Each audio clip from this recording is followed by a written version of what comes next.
जय हिंद दोस्तों। आज हम लोग पढ़ेंगे राउल्ट का नियम।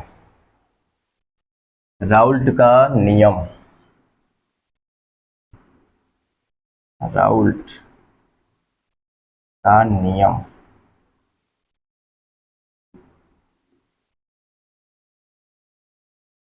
राउल्ट का नियम।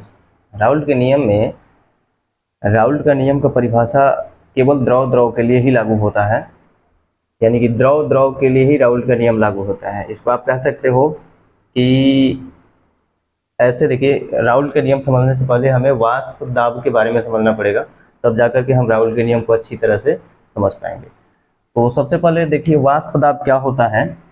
वाष्प दाब,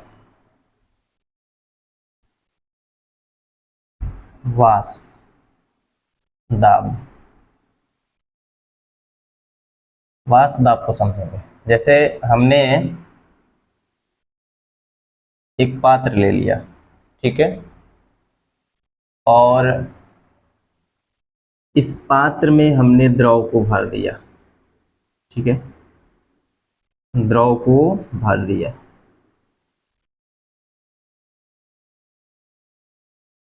अब देखिए, जैसे इस बीच वाले हिस्से को जो कहा जाता है ना, स्थूल अवस्था कहा जाता है। स्थूल अवस्था। और इसके बाहरी परत जो है, ये वाला बाहरी जो परत है, इस बाहरी परत में और इसके अंदर वाले परत, यानी कि जो द्रव के कण है उसके बाहरी, जो बाहर वाला सिरा है और जो अंदर वाला सिरा है, इस पे बल जो कार्य करते हैं। ध्यान से देखिए, ये जो आपका एक कण मान लेते हैं कि ले लेते हैं, इसके चारों तरफ द्रव लगे हुए हैं, यानी कि, और ये वाला जो बाहरी परत है, इसके तीन साइड में द्रव बल लग सकता है, परंतु ऊपरी हिस्सा खाली है, यानी कि ऊपरी हिस्सा में इसकी गतिज ऊर्जा ज्यादा है। और जब ज़्यादा गतिज ऊर्जा होती है तो होता क्या है कि कोई भी हवा का कण आया तो आसानी से ये रिफ्लेक्ट होकर के बाहर चला जाता है, मतलब आसानी से ये बाहर निकल जाता है। तो इसको हम वाष्पन कहते हैं। वाष्पन की परिभाषा आप लोग छोटे जब 9th क्लास में होंगे तो पढ़े होंगे। वाष्पन का मतलब ये होता है कि अपने क्वथनांक के नीचे जब कोई द्रव वाष्प अवस्था में परिवर्तित हो जाता है तो हम उसे वाष्पन कहते हैं। तो ध्यान से देखिए, ये स्थूल अवस्था, इसके बीच में ज्यादा इसमें बल कार्य करेगा, इसलिए नीचे से ऊपर जाने में इसे टाइम लगेगा, परंतु इसके ऊपर के हिस्सा जो है, ऊपर की तरफ खाली है, उसकी गतिज ऊर्जा काफी है, काइनेटिक एनर्जी काफी है, तो यह आसानी से बाहर निकल जाता है। तो इसे वाष्प कहते हैं, वाष्पन कहते हैं इसको, ठीक है। अब एक चीज और हम देखते हैं कि यदि हम इसे पात्र को बंद कर दें, ठीक, पात्र को हमने बंद कर दिया, तो ये द्रव का जो बाहरी सतह है अब यहां से उड़ेगा, इसको हम कहेंगे द्रव प्रवस्था। ये जो अवस्था है इसको हम कहेंगे द्रव प्रावस्था या द्रव अवस्था या द्रव प्रावस्था। अब यहां से जब वाष्प बन के ऊपर जाएगा, तो ये वाष्प बन के ऊपर जा रहा है, इसको हम कहेंगे वाष्प प्रवस्था। इसको हम क्या कहेंगे? वाष्प प्रावस्था। इसको हम वाष्प प्रावस्था कहेंगे। और ये तब तक, जब तक ये बाहर निकल रहा है, वाष्प बन के उड़ रहा है, ये तब तक उड़ता रहेगा। इनके बीच में एक ऐसी अवस्था आएगी कि अब ये वाष्प बनना खत्म हो जाएगा, और जब वाष्प बनेगा, जितने कण वाष्प बनेंगे उतना ही द्रव में भी परिवर्तित होगा, यानी कि जितना वाष्पन होगा उतना ही क्या होगा? संघनन होगा। तो इस बीच वाली कड़ी को हम जो कहेंगे, इस बीच वाली कड़ी को हम कहेंगे साम्यावस्था। साम्यावस्था, साम्यावस्था। तो वाष्प दाब आप समझने का प्रयास कीजिएगा, यानी कि द्रव प्रवस्था से वाष्प प्रवस्था में जितने भी कण जाएंगे, फिर वाष्प प्रवस्था से फिर द्रव प्रवस्था में कण आएंगे। कब? जब साम्यावस्था हो जाएगा तब। इस साम्यावस्था पर जो ये वाष्प के कण नीचे आकर के इस पे जो प्रेशर लगाएंगे, दाब लगाएंगे, इसी दाब को हम क्या कहेंगे? साम्य वाष्प दाब। क्या कहेंगे? साम्य वाष्प दाब। साम्य वाष्प दाब। यानी कि द्रव प्रवस्था, यानी कि वाष्प प्रवस्था, यानी कि वाष्प के कण जब द्रव की सतह पर साम्यावस्था पे जो दाब लगाते हैं उसको हम कहते हैं साम्य वाष्प दाब। या सीधे भाषा में आप याद कर सकते हैं इसे कि द्रव की सतह पर वाष्प द्वारा लगाए गए दाब को हम वाष्प दाब कहते हैं। यानी कि जो द्रव की सतह है इस पे वाष्प द्वारा जो दाब लगेगा उस दाब को हम क्या कहेंगे? वाष्प दाब कहेंगे। इसको हम वाष्प दाब कहेंगे। तो परिभाषा मैं यहाँ पे लिख दे रहा हूँ।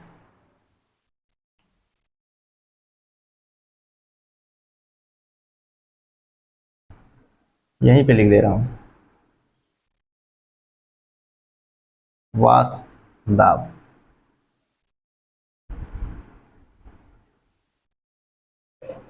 वाष्प द्वारा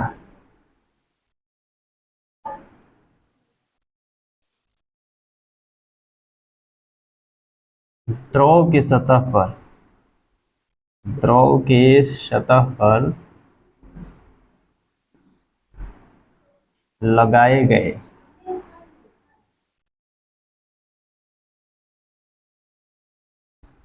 वाष्प द्वारा द्रव की सतह पर लगाए गए दाब को, लगाए गए दाब को वाष्प दाब कहते हैं।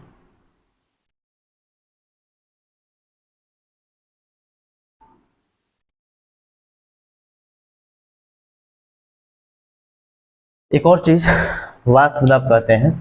अब ये द्रव के जो अणु है वो वाष्प अवस्था में तब परिवर्तित होंगे जब इसके दाब, यानी कि इसका जो दाब है बाहर के वायुमंडलीय दाब के एक वायुमंडलीय दाब के बराबर हो जाए। यानी कि द्रव के अंदर जो दाब लग रहा है वह एक वायुमंडलीय दाब के बराबर हो जाए तो यह अपनी अवस्था परिवर्तित करने लगता है।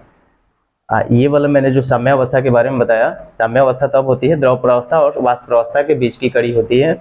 यानी कि द्रव प्रवस्था से वाष्प अवस्था में बदलता है और वाष्प अवस्था से जब इस द्रव अवस्था में परिवर्तित होने लगेगा तब साम्यावस्था होगी वहां पे। तो वाष्प दाब की परिभाषा समझ में आ गया। वाष्प द्वारा द्रव के सतह पर लगाए गए दाब को वाष्प दाब कहते हैं। एकदम सिंपल परिभाषा है कि द्रव की सतह पर यानी कि बाहरी परत पर वाष्प, यानी इसी के वाष्प, ये जो उड़ के जा रहा है ऊपर फिर वापस आएगा क्योंकि पात्र तो बंद है, तो वापस आएगा तो उस द्रव की सतह पर एक दाब लगाएगा, उसी दाब को हम क्या कहेंगे? वाष्प दाब कहेंगे।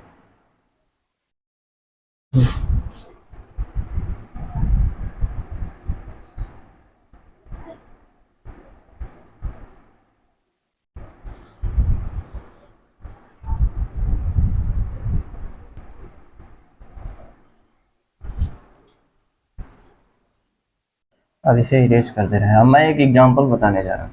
एग्जांपल पर ध्यान दीजिएगा कि किसमें वाष्प दाब ज्यादा होगा। जैसे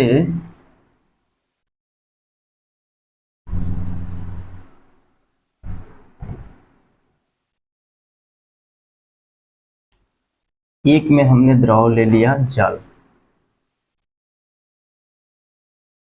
एक में हमने क्या ले लिया? जल ले लिया। जल मतलब H2O। एक में हमने ले लिया एथेनॉल को, ले लो चाहे मेथेनॉल ले लो, कार्बनिक यौगिक CH3OH हमने ले लिया। ठीक, अब इन दोनों में सबसे ज्यादा वाष्प दाब किस में लगेगा? तो जाहिर है कि वाष्प दाब उसमें सबसे ज्यादा लगेगा जो सबसे ज्यादा वाष्पित होगा, क्योंकि जब जितना ज्यादा वाष्पित होगा उतना ही नीचे आएगा, नीचे आकर के दाब लगाएगा। तो इन दोनों में किसमें सबसे ज्यादा लगेगा? देखिए ये जल है, जल के एक अणु जो है 4 जल के अणुओं द्वारा घिरा होता है। ठीक है, 4 जल के अणुओं द्वारा घिरा होता है। दोनों के बीच हाइड्रोजन बंध लगता है, याद रखिएगा। इसके बीच भी क्या लगेगा? हाइड्रोजन बंध।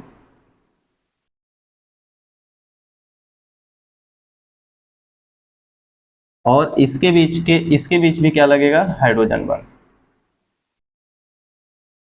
हाइड्रोजन बंध। लेकिन फर्क सिर्फ इतना है कि इस जल के चारों तरफ से हाइड्रोजन बंध लग रहा है और इसके बीच में केवल एक तरफ से हाइड्रोजन बंध लग रहा है। तो जिसमें सबसे ज़्यादा हाइड्रोजन बंध कार्य कर रहे हैं, हाइड्रोजन आबंध कार्य कर रहे हैं, तो इसमें क्या होगा कि इसके एक अणु को चारों तरफ से खींचेंगे, कम वाष्पित होगा। इसमें बेचारा एक ही तरफ से लग रहा है, तो ये ज़्यादा फ्री है, तो ज़्यादा फ्री है तो ये ज़्यादा वाष्पित होगा, और ज़्यादा वाष्पित होगा तो दब भी ऊपर से ज़्यादा लगाएगा। तो इसमें सबसे ज़्यादा, यानी कि इस कार्बनिक विलायक में सबसे ज़्यादा वाष्प दाब लगेगा और इसमें कम वाष्प दाब लगेगा। कम वाष्प दाब लगेगा, यानी कि इसमें वाष्प दाब ज़्यादा लगी, एकरा में वाष्प दाब कम लगी। एकरा में ज़्यादा लगला के वजह हो गई कि ज़्यादा वाष्पित हुई, एकरा में हाइड्रोजन बंद है, परंतु इसमें केवल दो अणुओं की मात्रा, यानी कि एक का एक ही के साथ लग रहा है, इसलिए ये ज़्यादा वाष्पित हुई। और ज़्यादा वाष्पित होगा तो ऊपर से दबाव भी ज़्यादा ही लगेगा। इसमें जल के चारों तरफ से हाइड्रोजन बंध से जुड़े हुए हैं, यानी कि चारों तरफ से जल के अणु को खींच रहे हैं, चारों तरफ से खींचेंगे तो ये कम वाष्पित होगा, और कम वाष्पित हुई तो एकरा में दबाव कम लगी, दबाव कम लगी तो वाष्प दाब एकरा में कम लगी, एकरा में ज़्यादा वाष्प दाब लगी। ठीक है, अब पढ़ते हैं हम लोग राउल्ट का नियम।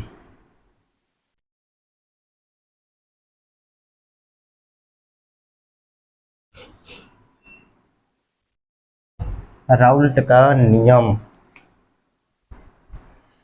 राउल्ट, अच्छा लिखा ही हूँ, राउल्ट का नियम यही पढ़ेंगे। राउल्ट का नियम, मैं दो बॉक्स यहाँ पे बना रहा हूँ, ध्यान से देखिएगा।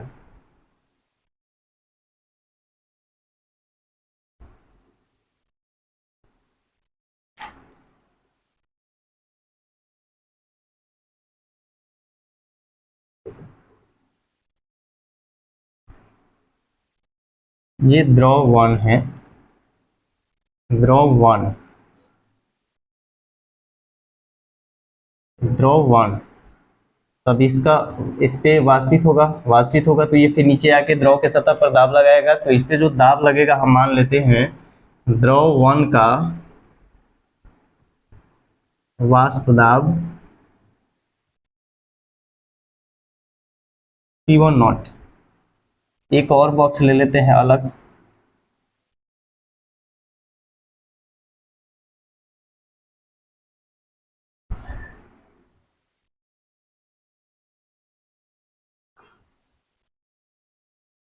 इसको भी बंद कर देते हैं।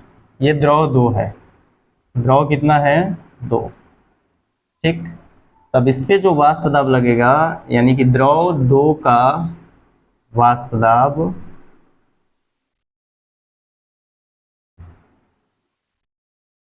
P2 नॉट ले लेते हैं, ठीक।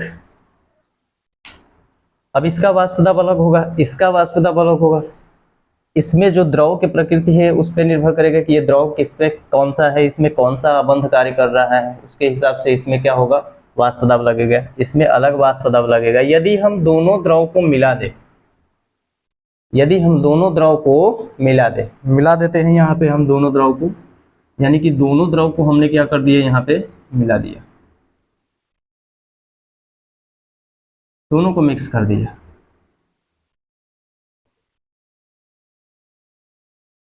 अब दोनों को मिक्स कर दिया तो इसमें द्रव 1 और 2 दोनों है, 1 भी है 2 भी है, तो इसमें 1 का भी वाष्प दाब लगेगा, 2 का भी वाष्प दाब लगेगा, दोनों का वाष्प दाब लगेगा, यानी कि इसमें 1 का भी वाष्प दाब है और 2 का भी वाष्प दाब है। तो जाहिर है कि द्रव 1 का वाष्प दाब, द्रव 1 का वाष्प दाब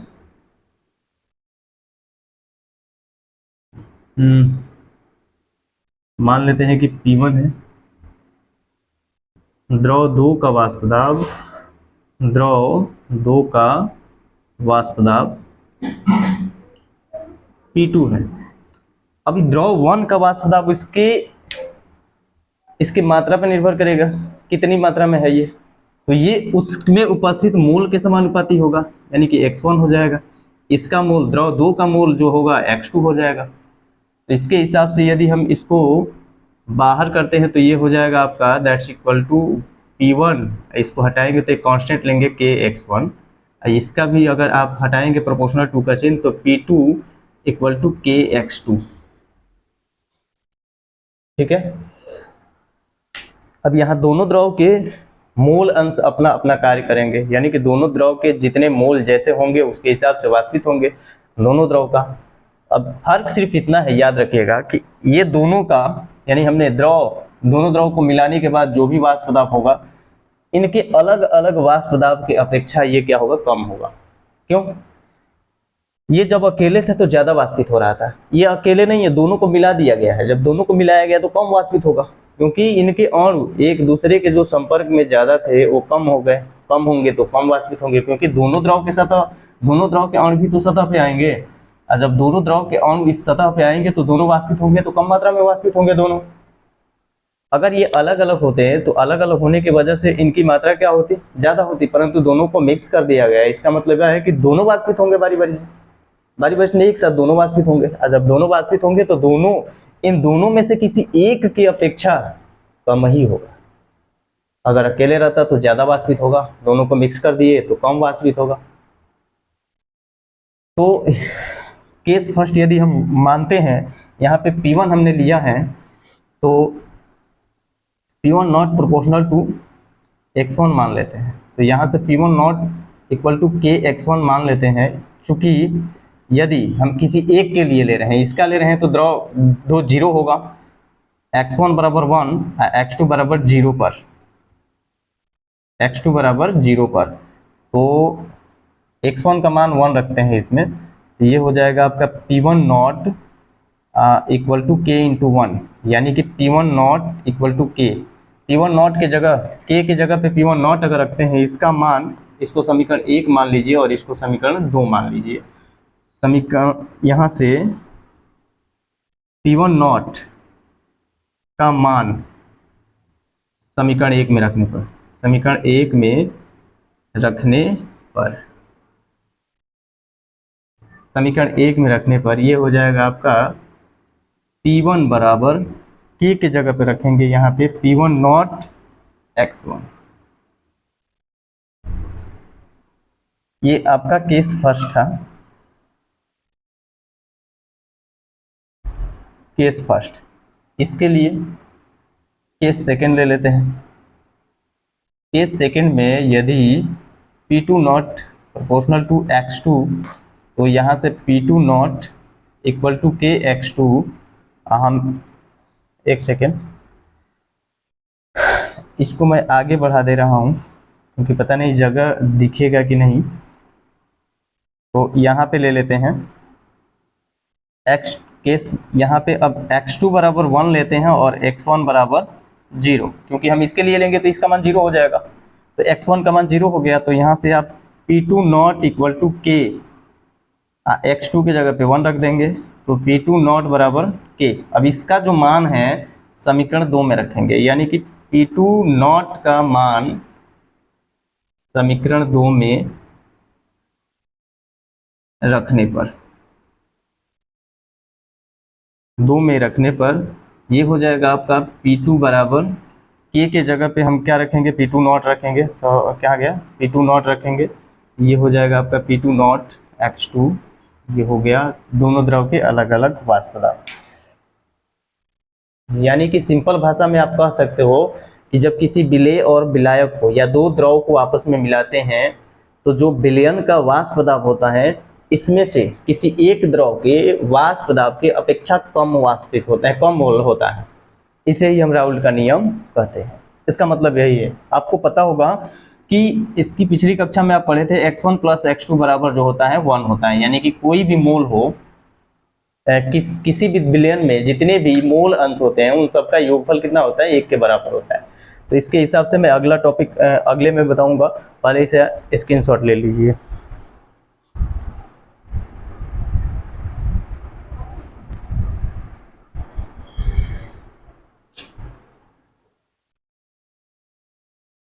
आइए इसका परिभाषा हम लोग लिख लें।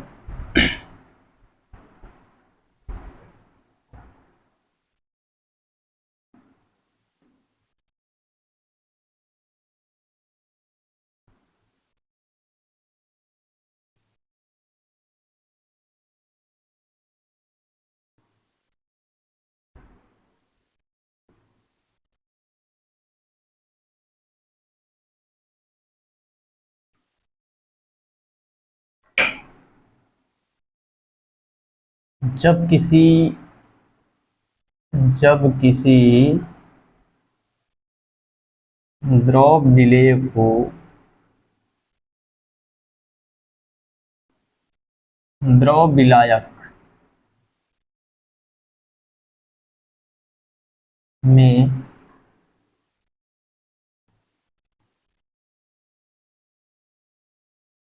मिलाया जाता है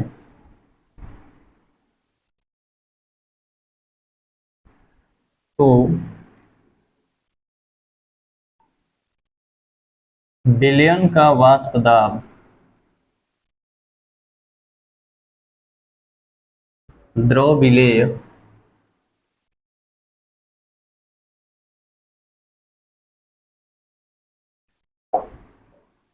या द्रव विलायक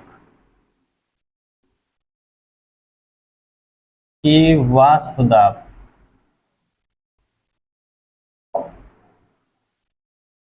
की अपेक्षा कम होता है, वाष्प दाब की अपेक्षा कम होता है।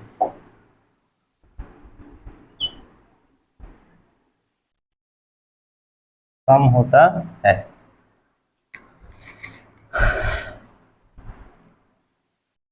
मान लेते हैं, एक सेकंड।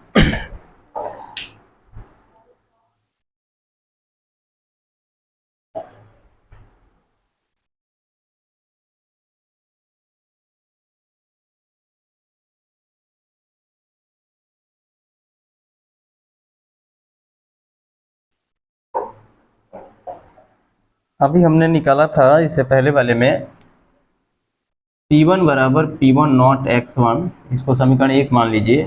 P2 बराबर P2 नॉट x2, समीकरण नंबर 2। यदि हमारा कुल दाब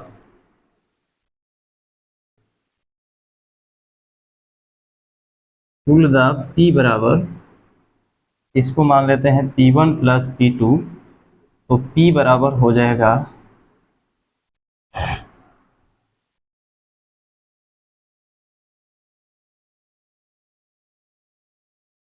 P1 not x1 plus P2 not x2।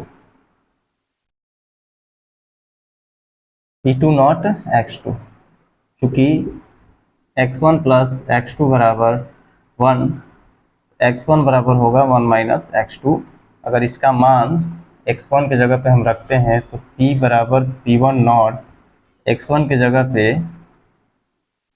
1 minus x2 plus P2 not x2, तो ये हो जाएगा आपका P1 not minus P1 not x2 plus P2 not x2। Common कर लेते हैं यहाँ से, तो ये हो जाएगा आपका P1 नॉट, इसको पहले ला दीजिए, P2 not x2 minus P1 not x2, P1 not यहाँ से प्लस x2 कॉमन कर लेंगे, तो ये हो जाएगा P2 not minus P1 not.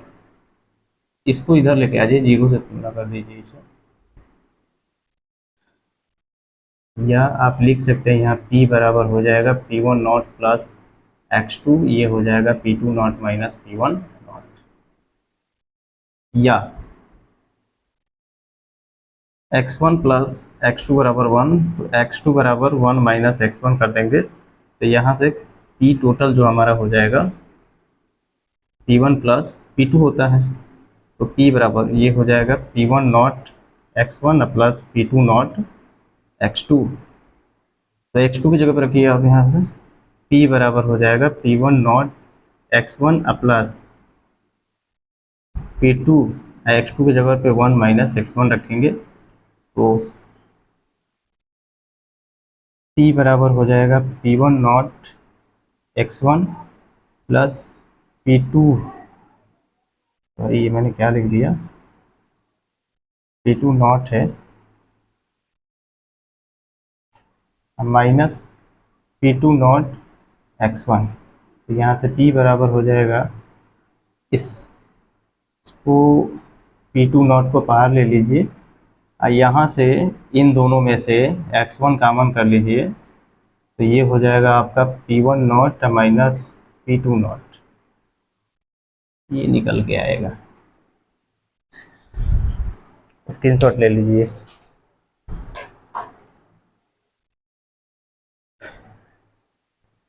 Raul के नियम में अगला मैं टॉपिक आपको आदर्श विलयन अनादर्श विलयन बताऊंगा अगले वीडियो में।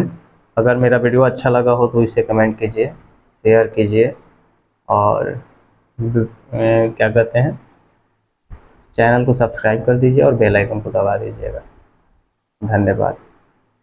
वीडियो बढ़िया लागल हुई तब